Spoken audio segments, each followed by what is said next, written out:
I will die on this hill. Your desire is a weapon. Knowing what you want as a woman in this society, in this economy, is a weapon. And I just think that we as women should be equipped with every weapon that we have. Be more of a problem as a woman. That's my motto. Be more of a problem. Okay. Hello, my name is Issa. If you don't know who I am, welcome. And if you do know who I am, welcome back to The Emotional Alchemist. If you are listening on the podcast, hello. If you are watching on YouTube, hi. Now we all know, okay, it's 2026. We all know that women have been conditioned to be more agreeable. We're taught not just by the church, by traditional patriarchal values, but even in a lot of new age rhetoric, we are taught that women, the feminine, the divine feminine, is submissive. We're taught to suppress our desire, our hunger for more. And I already made a podcast episode talking about how the feminine as an energy is not submissive. It's not on YouTube. It's only on the podcast. If you want to go listen to that, I will link it below. And that is also a hill that I will die on. That the feminine is not submissive. Women are not meant to be submissive. Women are not meant to be quiet and agreeable. Women are meant to be bold, not necessarily loud. Okay, you can be a quiet woman, you can be an introverted woman, and still be deeply led by your own desire, deeply led by your own intuition. You can be a quiet, soft force, just like nature. Nature is multifaceted. She is complex. She is not always loud and in your fucking face. She's quiet and soft, yes, but powerful always.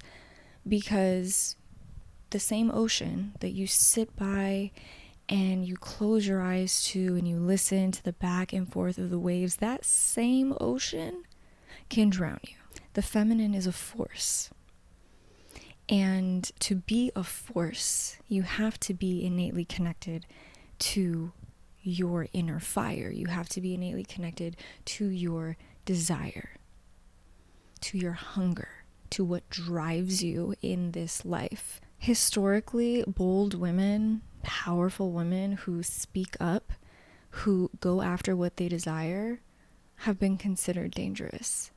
But the reason why you, my love, are sitting here watching this video, the reason why you can go walk into a library and pick out a book, the reason why you can publish a work of art, can publish a novel, the reason why you can vote is because a bold woman knew what she wanted. She heard that hunger, that desire deep in her fucking bones, despite all of the fear that she probably felt because of the society, the conditions that she lived in. And she said, fuck that, actually. And then her and a bunch of other bold ass women banded together and gave you the rights that you have today. Being a woman in tune with her desires is dangerous. It is a weapon, but it is a necessary weapon, because in order to shift the dynamic that we are living in right now, we have to shift the language and the narrative around desire, around feminine energy, around sensuality. And as of right now, the way that we connect with desire, the way that we see desire, is through a very distorted, toxic, patriarchal lens, when the reality is that desire is just a signal. It's a signal. Desire for food, for survival on a base level, or desire to write a book, to publish a work of art, desire to speak to a person, and you don't know why, but you need to speak to this person, and something beautiful comes out of it. Desire to move across the country, and maybe you meet the love of your life, or you finally fall into the career that you were meant to do, or you impact a community. Desire is sacred. But because patriarchy can only view desire through this distorted, dirty, sinful lens, even though sexual desires are not dirty, they are just as natural as your desire to eat, your desire to piss, your desire to sleep. Right now, the way that we as a society relate to desire is in a very shameful, taboo way. And I'm here to shift that because I'm tired of this, Grandpa, okay? I'm tired. And the reality is, as we can see, when you suppress desire on an individual and a collective level, what happens? The result is not better behavior. The result is not harmony or balance or goodness. In fact, the people who have the most deeply suppressed desires are the most dangerous, not in a good way, are the most destructive, are the most overindulgent, are the most unaligned, the most harmful people, because they are denying a part of themselves that should not be denied. And that results in a distorted, unconscious expression of it. Okay? Why do you think the Karens who, oh my God, I was going to say something fucked up. I'm trying to be better. Listen, okay, we're going to be frank here. I am sorry. This is who I am. The women who go around yelling at people and slut shaming on the internet, those women, you know damn well they haven't had an orgasm in a long time, if ever. You know damn well they're not speaking up in the bedroom. You know damn well they're not living a life that they are happy with, that they feel in love with, that they feel they own. I'm removing any judgment. We're not shit talking here. We're just pointing out that suppression of divine, sacred desire results in harm to self and harm to others. And so when we can experience desire outside of a patriarchal lens from a sacred place, we outfit ourselves with a weapon that is constantly communicating to us how best to lead our own lives, instead of looking to someone or something else to tell us what is allowed. Desire is a weapon. Desire is an intelligence. Sensuality is an intelligence. It's a weapon that informs you, your higher self, your intuition, of who and how to be in this world in a way that is aligned for you. And you do not need somebody else to tell you what to do, who to be, how to act, how to dress, what church to go to, what to wear, what to listen to, what to eat, how to work out.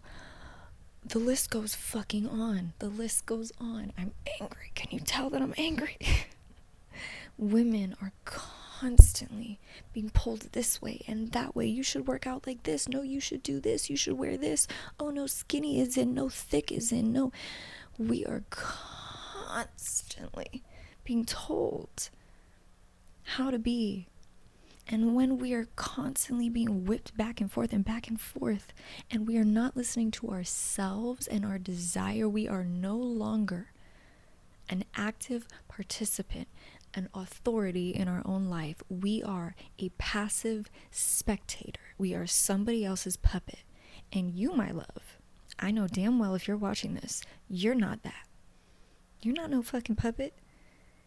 You are an authority over your life. We all have that within us. And if we don't know how to be that, how to embody that, it's because of conditioning.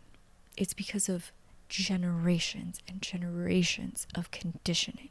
Conditioning that is so deep, many of us don't even realize that we're being conditioned. And we believe that this is just how we're supposed to live. But I digress. Desire is a weapon because it gives you choice.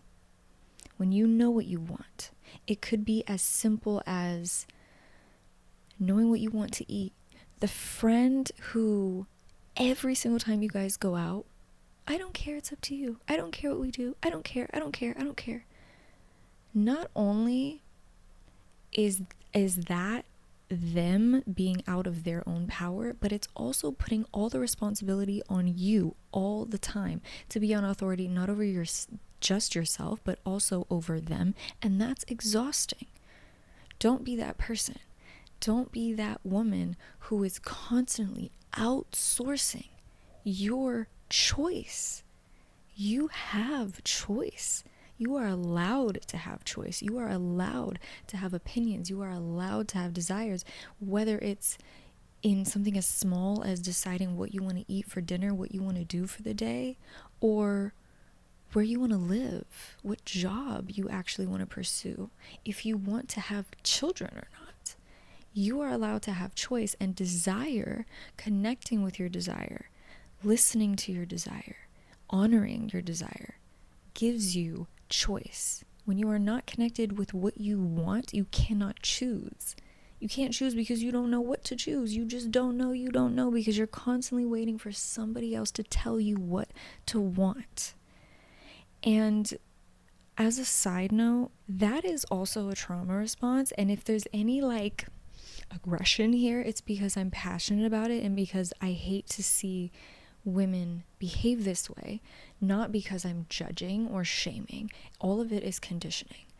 The desire or the embodiment of constantly people pleasing and wanting somebody else to tell you what to do and what to want it's a trauma response. It's a result of conditioning, not even just societal conditioning, but often in our family dynamics. And this is something that I have worked through. The reason why I am so passionate about it is because I have been on both sides. I have been on the side of I never had an opinion. I was scared to have an opinion because I was scared to be wrong. I was scared to be belittled. I was scared to be shamed or judged or criticized or humiliated for everything. For wanting the wrong thing, for saying the wrong thing, wearing the wrong thing, laughing at the wrong thing, liking the wrong things. Every aspect of my existence was molded to other people because I was taught that leading my own life and having my own opinions and my own uniqueness made me a target, or it put a target on my back. It created a level of unsafety within myself, within my life. And so I learned that behavior in order to protect myself. So if you do this, it's a form of protection. But my love, I bet that at this point in your life, you don't need that level of protection anymore. You have better people around you. Or if you don't, you have the ability, the means to get away from people who make you feel like that. You are safe. You don't need to protect yourself in this way, to hide yourself in this way. At this point, it's hurting you more than it's helping you. It's not protecting you anymore. It's limiting your experience of yourself and of this life, okay? And that's why I'm passionate, not because I'm judging, because I get it. I understand. And it was only when I finally started asking myself, well, what do I like? What do I like? What do I want? Like, not even just out of life, but out of this moment right now. What do I want to listen to? What do I want to eat? If you're neurodivergent, if you're neurospicy, you probably understand that sometimes masking, it gets to a point, or if you've dealt with narcissists, it gets to a point where you don't even know like what your preferences are, because you're that conditioned to like suppress. You're that disconnected from yourself, from your body, from your desire. And it is a challenge to move through that, but it's possible. And I'm telling you that as someone who is on the other side and is very outspoken about what I want. 10 years ago me, if she saw me, she'd be like, oh, okay, she's scary, but I like her. She knows what she wants. And there are certain times when I fall back into that like self-deception, lying to myself, suppressing what I really want because I'm scared, but I'm aware of where it's coming from. And I try every fucking day to honor my desires in small ways and big ways. It is a practice. It is not an overnight change. It is a practice for all of us to remove ourselves, to alchemize the conditioning that we are still currently living in. Desire gives you choice. It gives you choice in your relationships, in what you want in a romantic partner, in what you want in your friendships, in what you want in your business relationships. When you know what you want, you're not going to be pushed around. You're not going to compromise on someone who is giving you all the red flags, but you're like, oh, but they're really funny, or like they're fun to like party with, or they're you're not going to compromise when you know that what is in front of you is not what you want, because you know what you want and you are in the habit of honoring your desires. So why the fuck would you tolerate people in your life who don't respect that? Desire also gives you choice in intimacy, in your romantic relationships, in your sexual relationships. Knowing what you want and what you don't want, my God, makes a world of difference. A world of difference in your safety and in your pleasure. It is so much easier to vet potential partners before you end up in their bed. And in intimacy, you can speak up for what you want. You can decide how you want the experience to go. You get to decide how much pleasure you want or don't want, how much you want to give or receive. You get to decide because you are in tune with what you want. You can be vocal. That's sexy. It's healthy and it's sexy. Your desire is constantly communicating to you not just what you want, but what you don't want. Okay?